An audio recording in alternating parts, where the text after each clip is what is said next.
to go ahead and get started, okay? So I hope you guys are ready and everything, you can hear me okay, everybody hears me okay, you see me okay, and you hopefully can see the PowerPoint. All okay? Yes, no? You don't know? All right, well, I'm gonna keep going, imagining it's okay. Thank you, Christina. All right, I'm gonna keep going, all right? So for those of you who it's your first time here, my name is Michael Berenson, okay? I'm one of the directors of studies at Aztecs, all right? I've been here in Spain for 11 years, okay? I've been working at Aztecs for 7, and I've been a teacher, and now I'm a director of studies, okay? I'm one of the directors of studies.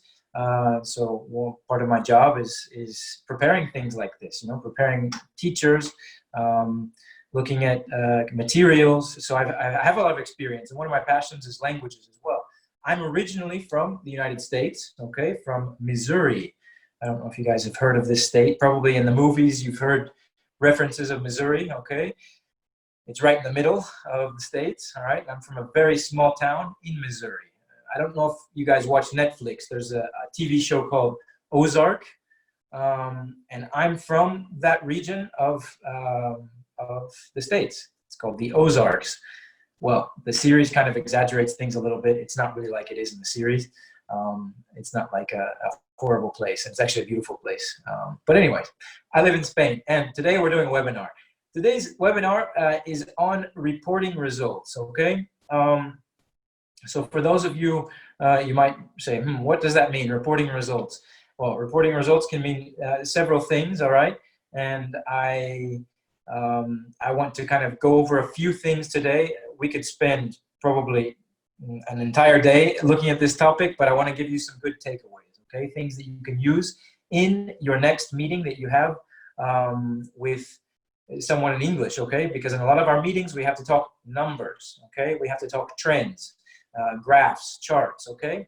And sometimes we don't know what to say, so we need to find a way to avoid questions. We're gonna look at all of that today, all right? And as usual, for those of you joining us for the first time today, we will do a little game at the end, okay? And the winners will receive a special prize, okay? And I'll give you more information about that later. So for now, we'll go ahead and get started. I have everyone silenced, but if you want to ask a question, you can raise your hand, all right? And I will ask for participation. It doesn't mean that you have to speak, all right? If you don't feel like speaking, you can write me in the, write something to me in the chat, like some of you guys already have been doing, which is fantastic. I love interaction in the chat because sometimes we don't feel like speaking, you know? Don't worry, but I would like some participation, okay? Because you will get more out of this if you participate, all right? And if you want to speak, great, but raise your hand first or write me a message in the chat. And any questions that don't get answered during the webinar, I'll answer at the end, okay? So let's get started, guys. As I mentioned before, we want to look at figures and how to say certain figures correctly, all right? With figures, I mean basically numbers, all right? Different types of numbers, because there are some common mistakes, all right? I want to look at these common mistakes and we will learn how to say them correctly, okay? We're going to briefly look at describing trends, okay, and statistics when we're talking about graphs, all right? A lot of times when you guys have to do PowerPoint presentations or meetings, you have to describe what's happening in a graph. You have to talk a lot about numbers. And at the end of the meeting or at the end of the PowerPoint or during the PowerPoint, you might find that you don't know the answer to a question. And I want to give you guys some tips on ways to kind of redirect the question in another area, okay, so you don't have to answer it in that moment, right? I think it's a really good tip for everybody to know, and there's nothing wrong with that, all right? Actually, when it even happens to teachers, okay, and I'll explain that a bit more later, okay? So I want to get into this as quick as we can, okay, guys, because this is the really big, juicy part of it is the numbers, all right? I have to say that at Aztecs, we have a lot of resources related to numbers, related to reporting results. And one of my first workshops, actually it was an 8-hour seminar, was on reporting results. And I have to say that when I did this seminar, I didn't sleep. I didn't sleep the night before. I went out the night before I made copies of different graphs for the students, and I didn't sleep. Last night I slept, okay? So I have a lot more energy.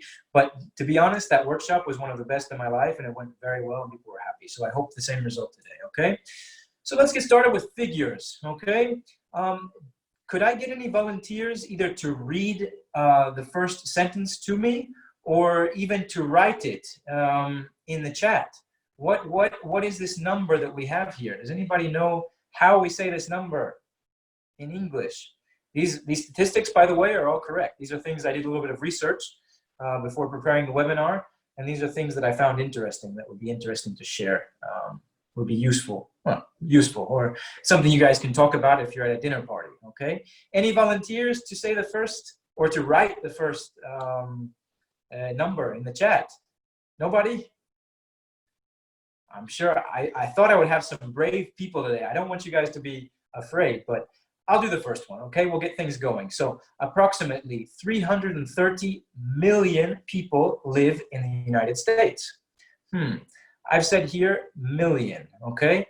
Why do I say million? Well, because there are 6 zeros following the main digits. Actually, here we have 7 zeros. But we're looking at these 6 zeros at the end, okay? At the end of the number, and that means we're talking about a million, okay? Then things get a bit trickier when we get to other numbers. So here we have, there are around, does anybody know what number this is? We have 6 zeros. Aha, very good. Okay, we have Angelica here. Fantastic, Angelica, good job. Yes, we have 3, this is a true statistic, by the way. There are around 3 trillion, okay, trees on Earth.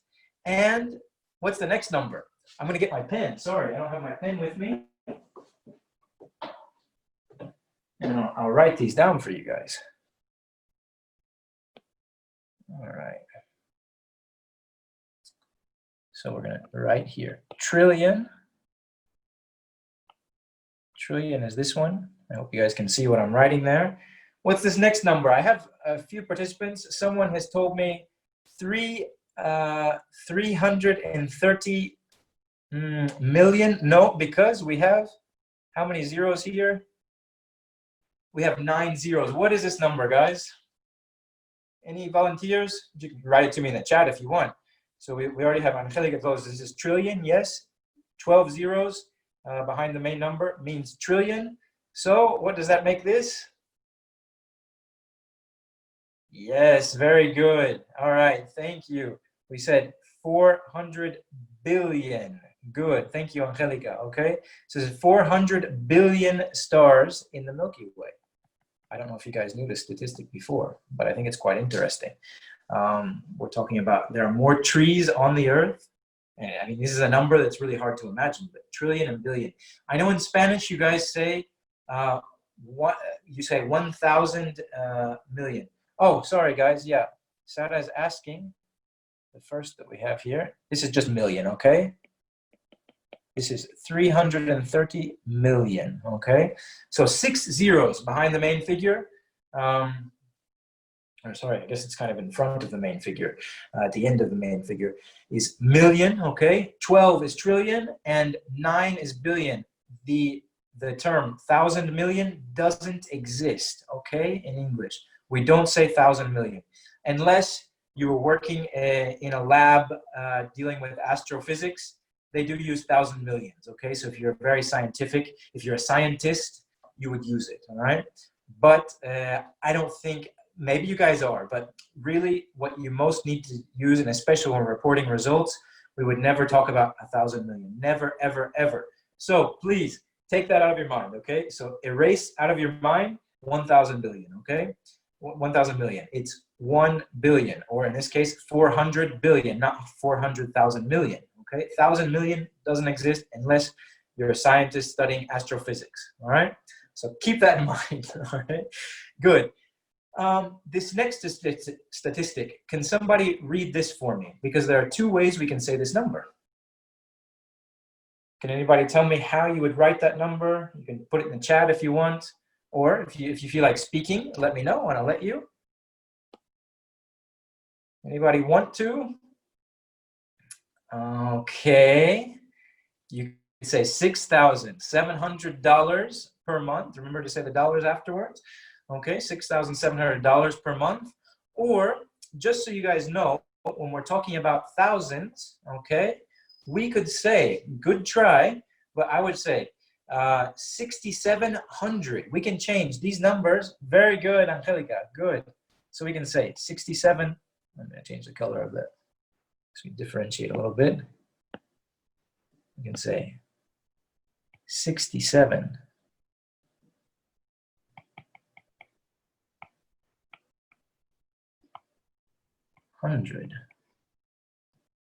Okay, 6,700, or if you guys are more comfortable, 6,700. Just so you know, though, you might hear, especially when we're talking about prices in the thousands, okay, not 10,000s or 100,000s, but just in the thousands, we can say 6,700, 4,500, 2,300, okay, 1,800. All of these we can use to say 1,000. All right. Only in the thousands, okay? When we get up to higher numbers, we don't use it. But when it's like this, we can say that 2 digits, 67 and 100, all right? Just so you know. You can use it if you want. If you don't have to, but I want you guys to be aware of that because you will hear it, all right? Next one. The average price of a new home in the Paris region is $1,384,227, all right? Notice that we have to say each time what the numbers are. 1 million, and then we go with the next part. 384,000, and then the next part, 227, okay? So we have to say all of it in this case, all right?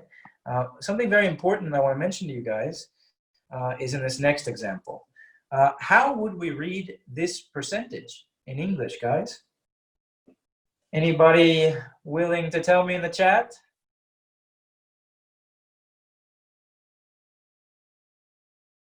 The number I have underlined there.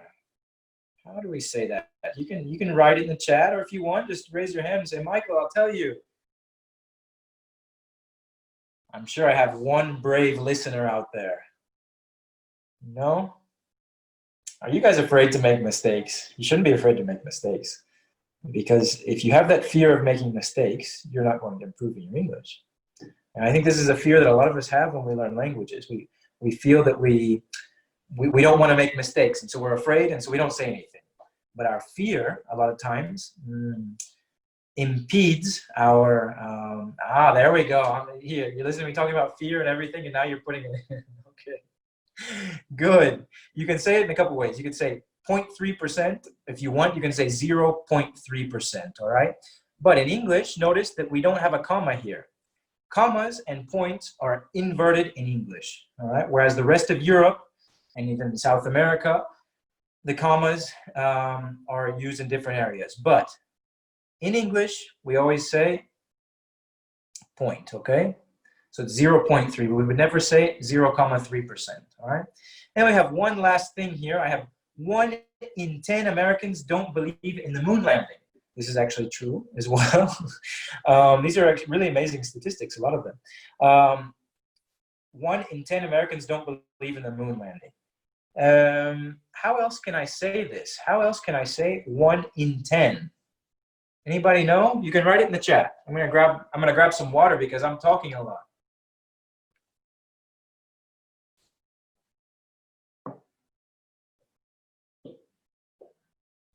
So we say 1 in 10, or a tenth. Yes, in this case, we're very good. We would say a tenth of Americans. We would have to put the of there, okay? A tenth of Americans don't believe in the moon landing. We could say, we can take the 1 in out, and we can say 10% of Americans don't believe in the moon landing. Good, Christina, good. 10% of the Americans don't believe in the moon landing. Or instead of 1 in 10, we can say 1 out of every 10 Americans don't believe in the moon landing. You can say it in 4 different ways in this case, all right? However you guys prefer to use it, all right? Good. Well, let's continue on, okay? With, oh, I better erase that. Yes, I will repeat, of course.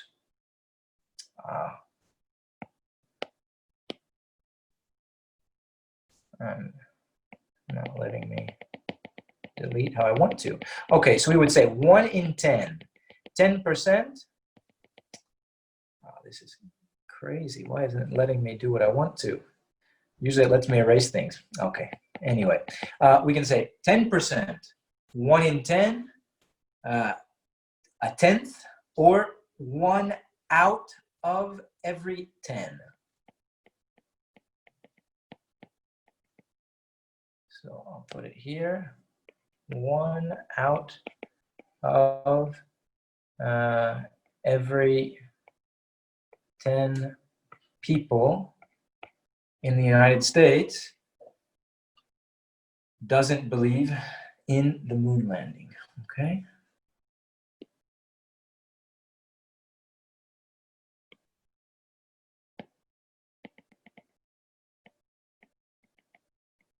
All right.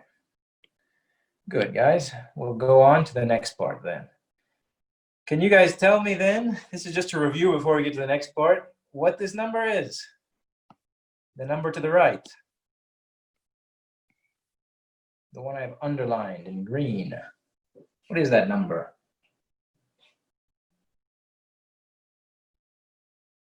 Just to review what we've just seen. We have an answer here. Very good. Sarah says 1 trillion. Yes, it is 1 trillion. Very good. And good. See, Kiefer, it's a trillion. 1 trillion or a trillion, because it's just one. So we say 1 trillion. Because we have 12 zeros behind there. Okay? Good. And then these percents, how would we talk about this? This will get us into the next subject we're going to talk about, which is analyzing statistics. So we have the music consumption by genre in the United States, actually, okay? And we have a few different options here, okay? So we're talking about streaming, and we see here that we have hip-hop, pop, rock, and country. So how could we say this little graphic detail? How would we say that? So we're talking about the people in America. Could anybody in the chat write what you would say for that? 54%, okay? And how will we continue that? We would say 54% of Americans, all right, listen to R&B, okay? So we say 54% of, okay? Americans listen to R&B, all right? Or we could say approximately half of all Americans listen to R&B on streaming services, okay? Here we have almost 20%. We could say, in this case, a fifth of all Americans, or we could say 2 out of every 10 Americans, all right? This is reading very mathematical here, guys. Here we could say just over 13%.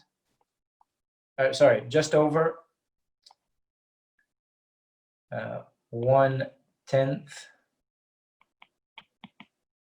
of Americans listen to rock in this case, all right? So we can say just over when the quantity is a bit over, all right?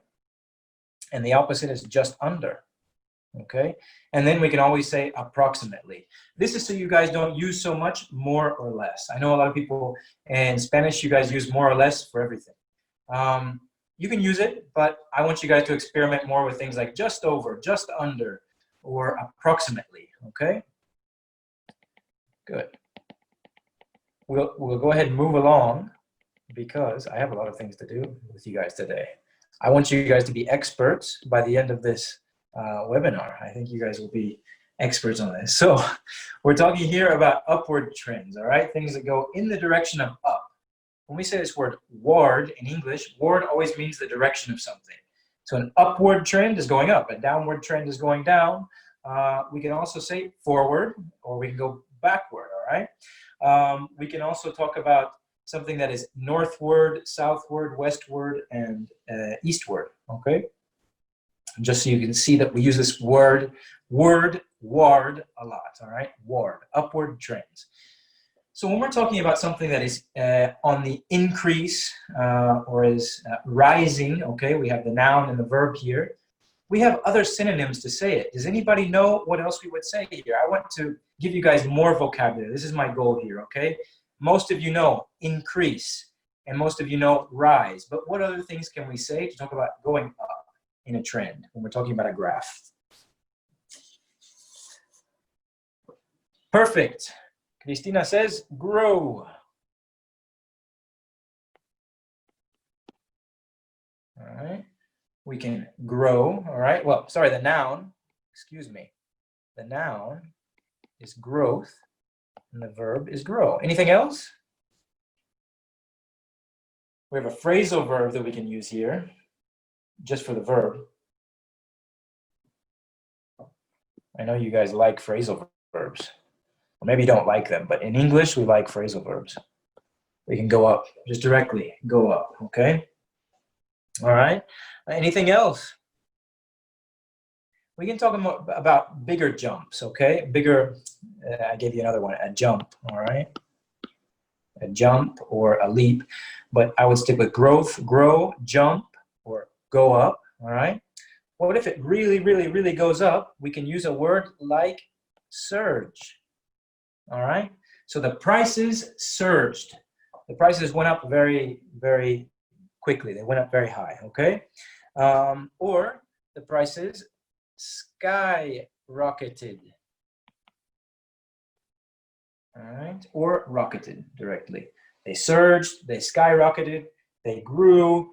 And one more, using S, to soar. Soar is another word similar to fly. It's kind of what birds do when they just soar. When they're not using their wings so much, but they just soar. So it's like fly. So we use soar here to talk about going up. I could give you a huge list of these. And in fact, one of my first teaching jobs, one of the older teachers working in this academy that I was working at had a huge list of trends that he was going over with one of his students. And I thought it was the most boring thing. And it can be boring unless you work really hardcore in finance or you want to write for the Financial Times or the Wall Street Journal. But I think it's important for you guys to remember just a few of these, okay? I could give you probably 10 or 20 more, but my idea for today is that you keep 5 of these in your mind for talking about increasing and 5 of them for decreasing, and then we'll talk about things that are more or less stable, okay? But I want you to keep just a few things in your mind, because if you try to remember all of these, it's not that useless. It's not that useful. Sorry. In spoken English, we use these a lot. We use just a few of these. Okay, we probably would say increase. We would probably say rise, and we would say grow. And when we're talking about a big thing, we would say soar, surge, jump, or skyrocket. All right. So just so you know, keep a few of them in your mind, all right?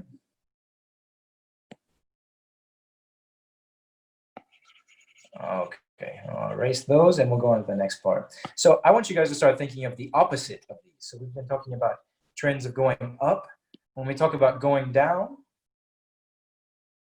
well, we have an example here, sorry.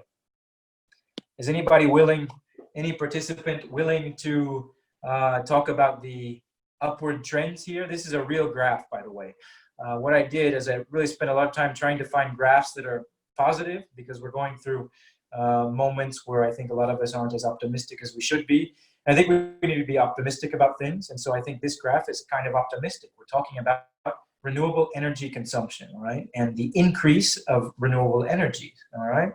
So we could say here, for example, hydropower in blue, hydropower is rising, all right? The use of hydropower is rising, all right?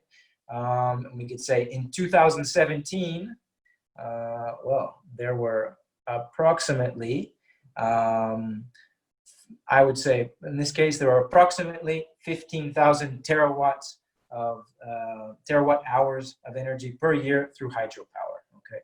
This is really complex. We're not going to go into that. It's just so you see what we would use. We would say it's grown. We say solar energy has increased slightly, okay? It's gone up just a little bit, all right? Wind energy is growing as well, and biofuels are actually starting to go down, all right? So talking about that, let's look at the downward trends. What else would we say here? So we have decrease, fall, and to decrease, to fall, and we mentioned earlier the opposite, which is, anybody? To go down. All right, what else can we say here? What else can we say? Ah, perfect. That's just the one I was looking for, Cristina. We can talk about a drop, all right? We can talk about drop. A drop is a noun and drop as a verb. We use this a lot. Decrease, fall, drop, and go down are the big ones, okay? But we have some others. Anybody know what other things we could say? Any other ideas? Don't be afraid to write in the chat. I know Cristina and Sara and Angelica are participating a lot, but you guys can participate as well. Anybody else want to participate? Tell me if you can think of it. Maybe you just, you have, you know, maybe like us, you have your go-to verbs and nouns that you use to describe trends. That's why I'm going to give you some more, okay? So we can say decline, okay?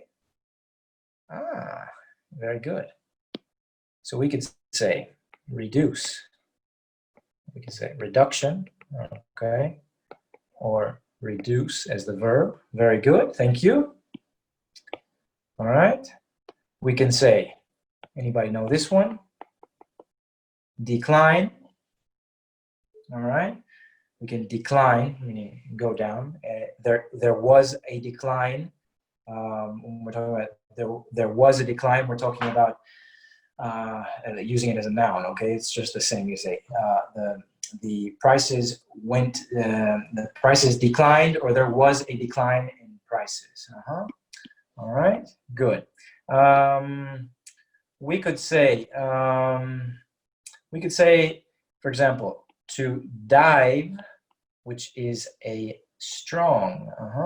Okay.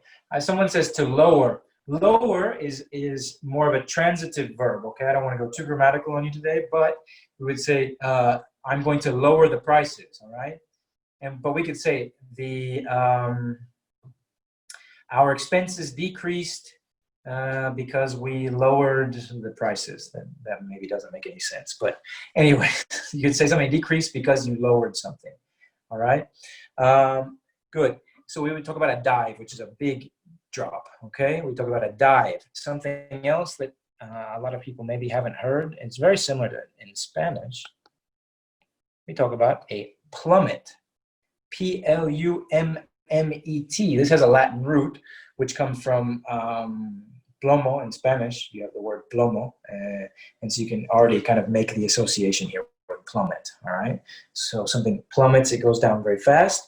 Okay, and I mean, those are basically the big ones. I would give you one more just to get you expanding a bit more on vocabulary, which is plunge. Okay, so prices can plunge, meaning they'll go way down.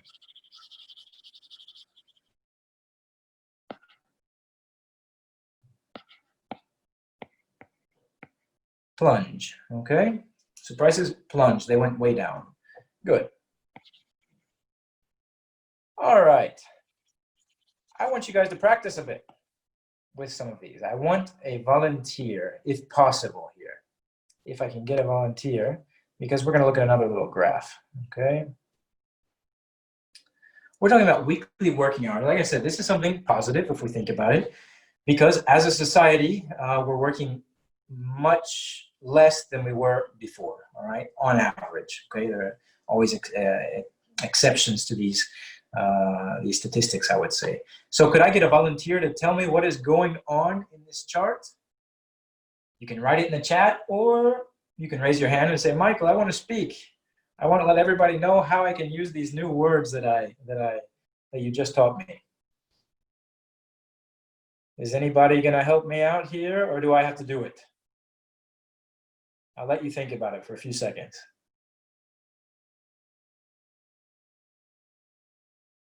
No? Okay, well, I will explain it a little bit, okay? So, I just wanted to compare here. By the way, there's a really interesting website called Our World in Data, which I have here, the source at the top, okay? And this is where you can find a lot of interesting charts about world data, okay? And you can kind of look at your own, data, really. You can, for example, here, I just wanted to see United States and Spain. I'm American, but I live in Spain, all right? Then the average amount of, good, all right, I've got some people here. I've got Sara that is deciding to participate a bit, all right? All right, Spain, we could say Spain has reduced, but I wouldn't say, I guess we could say production, but it sounds better, full-time production. Yeah, Spain has reduced its production. I would say full-time production workers, all right, because it makes it sound like you're not producing. No, I think productivity is increased, okay, but it's reduced its full-time production workers since 1870. All right, good. We've got another one here. In the United States, the work hours of full-time production, I would say, has been increasing since 10 years ago. Perfect. It has been increasing. So in the States, it's kind of increasing. We're right around 40 hours. And in Spain, you guys are around 35 hours. You guys live better here, I think. All right. You could also look at something in the middle here in the United States, where the full-time production workers, just before the 1940s, I would say this is probably because of the World War II, there was a decrease, all right? Or you could even say that there was a, you'd say a drop or a plunge, all right, in full-time production workers, okay? Due to World War II, for example, all right? That was just a practical example, but we'll keep going because trends can fluctuate, as we just saw in that graph, all right? So we have something that can be a variation, all right? There was a variation in the full-time working hours in the United States between 1920 and 1940 due to the Second World War, okay? Or the hours, the full-time hours varied between these two, okay? We could also use fluctuation or fluctuate, which are synonyms, okay? But there's another one here that I want to mention, which is flatten, because we hear it a lot in the news. We hear when we're talking about flattening the curve. You guys might hear that if you listen to, so if we have a curve here and it starts to flatten, meaning it's flat, all right? You might hear this in the news, especially if you listen to news or read news in English, all right? You will hear about flattening the curve. Or we could say that something stabilizes. So something is very volatile and it starts going like that, it's stabilizing, okay? Just so you guys know. All right. Okay. On the topic of stabilizing and on the topic of talking about these different fluctuations, okay, in a chart, I wanted to look a little bit at prepositions because there's a certain way that we say prepositions, all right? And I think it'd be nice to use this chart that I have here at the left. Again, I'm American, okay? So I do like, it's not that I like, but I tend to find more things in English related to the United States. I read the New York Times, they have some very good graphs. Our World Data, I don't know if that is it's an international organization, I'm sure. But again, it was in English. But I have to bring some American flavor to everything. So we're talking about American sports, all right? And we're talking about ticket sales here, all right? So if we look, in 1992, there was a decrease of about 20 million ticket sales, okay? There were 20 million ticket sales less between, let's say, 1992 and 1994, all right? So it's a huge number. But then we see that there was a rise in ticket sales, okay? And we're talking probably here another rise in about 20% in the next decade, okay? So there was a rise in sales of 20%, okay? We use in when we're talking about the object, and we use of when we use the figure directly, okay? So there was an increase of 20% in this case, all right? or I would say approximately 20%, or just under 20%, or just over 20%, like I mentioned before, okay? And we could also say that something falls or increases by a number, all right? So if we look at minor league baseball, okay, we can see that in the year 2013, 2014, minor league baseball surged, the tickets prices surged, sorry, the ticket sales surged by, I would say here, 10, 15%, okay? And then they went back down again. They started to go down again, all right? So this is so you guys can hear a little bit in how we would use the prepositions when we're talking about something on a graph, all right? Good.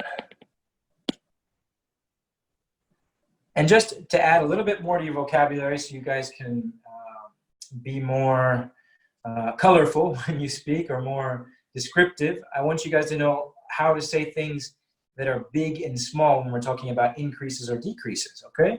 So we could say there was a dramatic decrease, or there was a sharp increase in something, all right?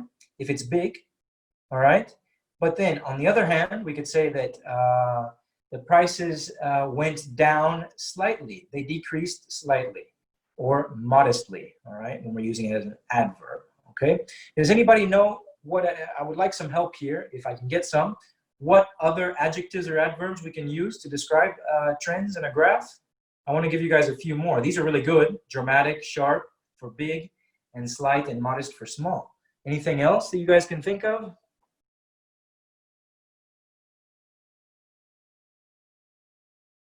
We're talking big or small adjectives and adverbs.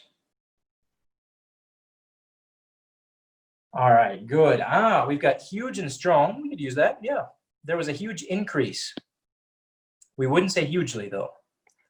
There was a huge increase, okay. Someone else said there was a strong, all right, good.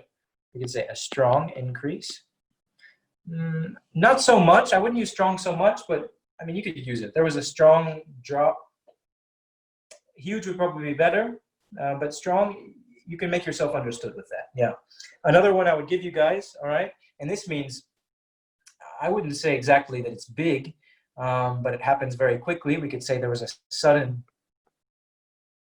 this is quick, when we're talking about quick. I forgot to add the column with quick. We talk about something sudden, which means in the moment, it went up quickly, okay? Just very similar to sharp, all right? Okay, what about small? What other things can we say about small?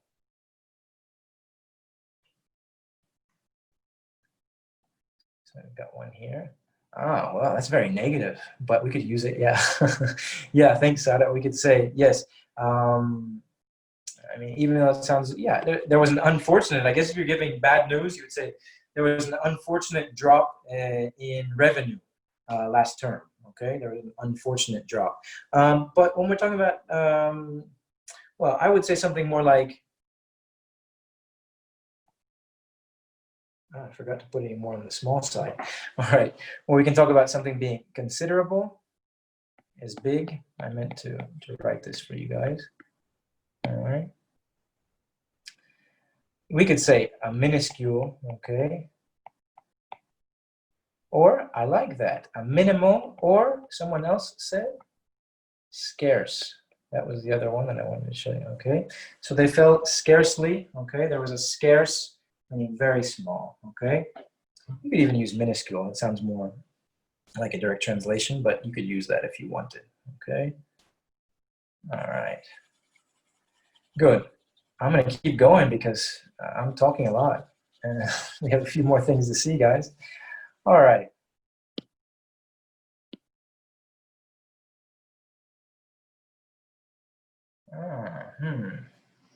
I wouldn't use that one, actually. Inappreciable. I wouldn't.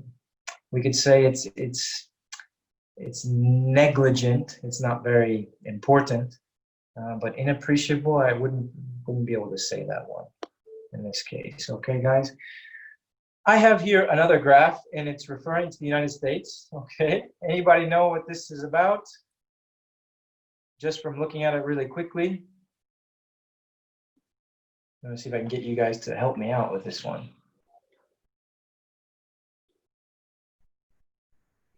No? Okay, you know that in the States, we're kind of the kings of fast food, okay? So from 1986, which was just after I was born, until 2016, in those 20 years, there were a lot of changes in the size of the portion and also in the amount of calories that you could find in different dishes. You have the entree, which is the main course, the side, which is a small thing like French fries, some type of potatoes, and then you have dessert, which could be like a milkshake or something, all right? So what will we talk about? Let's look at the dessert here, and if we look at the dessert specifically,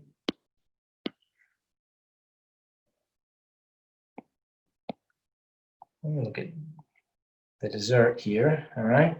What happened between 1986 to 2016?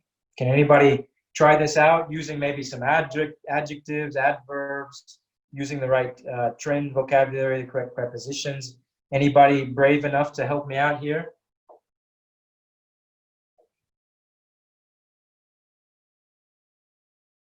No? You're thinking about it still, I think? All right, well, I'll just tell you so we can get this to use, to start to put this to use, okay? So, from 1986 to 2016, the size of portions grew, I would say by, let's say 70, well, this is easy, by 70% approximately, all right? Just over 70%. Remember this word I taught you guys, just over. It grew just over 70%, all right? The size, all right? And the calorie count almost doubled, all right? It increased, I would say it increased considerably, okay? And there was a huge increase there, okay? It went up considerably, all right? Or we could even say, even more dramatic, it skyrocketed, all right? It went up very fast and a lot, all right? So you have a huge difference there. It skyrocketed, okay? So we're talking about increases here and differences. Keep this in mind, guys. Just over or just under when we're talking about numbers instead of using more or less. All right. Now, we're going to keep practicing a little bit. We've got, this is another piece of good news, actually. The other one maybe wasn't good news, but that's in America. That's not here. You guys eat healthier here in Spain. We're talking about literate and illiterate world population, okay? And this is fantastic because as you can see here, the number of literate people has increased, okay? And the number of illiterate people has decreased. But above all, in the past 50 years, I mean, the drop has been, we're looking at about a 30% drop there. Yeah. Yeah, I would say about a 30% drop in illiterate people, which is fantastic. So we're coming a long way in the world, all right? So there's been increases in education in the world, okay? Or education, we still have a long way to go, but I think education has surged in the past 50 years, for example. All right? This is something you could look at as positive or negative, all right? But we see that urban population is rising, okay? It's rising steadily, I would say. Okay, it's going up steadily. And I would say rural population is starting to stabilize. It's not really going up anymore. It's just starting to stabilize. It's staying where it's at, all right? So we would say it's stabilizing there, all right? Now, this next chart requires a bit more thinking, all right? And the reason I'm showing you is because we're not going to look at it right now. It's a complex chart. But what if you had to explain this chart and you didn't know how? How could you redirect that question? If you didn't know how to answer this question, if I said, okay, guys, I want you to explain this chart, would you just tell me, I don't know how to explain it if I was your boss? Or would you say something different? Or this chart, what could this be? All right, so let's look at a few ways before we finish here on what you would say, all right, if you don't know the answer to a question, okay? So we look at this chart here and we say, you say, Michael, could you explain this graphic to me?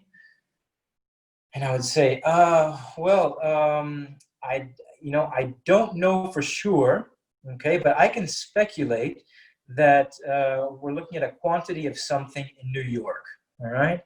But let me discuss this with my team, and I'll get back to you, okay? Get back to you means to get back in contact with you, all right? These are very useful. Keep these in your mind, all right? You might need them a bit later when we play a little game here, okay? This is something that I like to use a lot, and it's, I don't know off the top of my head. I'll look it up, all right? Off the top of my head is a fantastic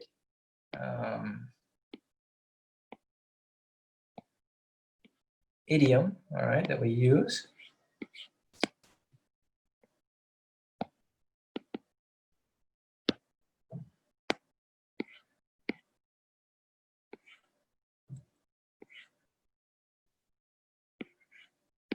Well, it's not letting me underline it. Anyway, I was trying to underline it for you guys, and for some reason my pen's not working there. All right, so off the top of my head means kind of something that's in my memory at the moment. So if I don't have it kind of in my memory at that moment, I need to look it up, okay? You guys probably remember this from a previous workshop. We're talking about looking things up, all right? So we look up.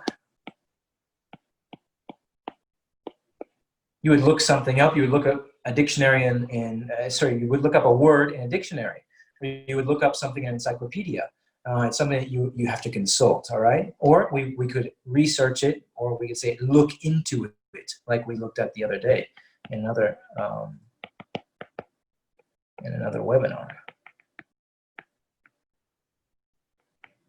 Oh, that's a horrible writing on my part. All right. Or we could sound very diplomatic. To be honest, I hadn't considered that. I'll get back to you as soon as I have an answer, all right? Just, you know, be honest. It's perfectly fine. Instead of just saying, nope, I don't know. Sorry, I don't know. Say, no, to be honest, I hadn't considered that. It doesn't sound like I don't know, but it sounds kind of like, okay, that's a possibility that I need to consider, all right? It's much better than I don't know. So again, I'll get back to you as soon as I have an answer, all right? And the first one, sorry, we didn't go over that. We could talk about the things that we do know, okay? So I could say here, what I do know is that this represents the amount of plastic water bottles consumed in New York, all right? But I would like to do more research in order to give you an exact answer, the exact number, okay? So, as I said, this is something that this graph is kind of, if you don't have someone interpreting it, you're not going to know what it means. But in fact, it is the number, if you were to take all the plastic bottles in New York City and stack them on top of each other, they would create a mountain that tall. And that is a very tall mountain. So I don't know if you guys have been to New York or anything, but that's quite tall. Thank you very much for your time, all right? And I hope to see you in the next webinar, all right? Next week there'll be another one, all right? And I think I'm gonna have to do a round, I have to do a round 2 with you, okay? Because there are a lot of things that we can talk about with this. So we might do more of this another time, okay? So very good, but yeah, I'm missing one email.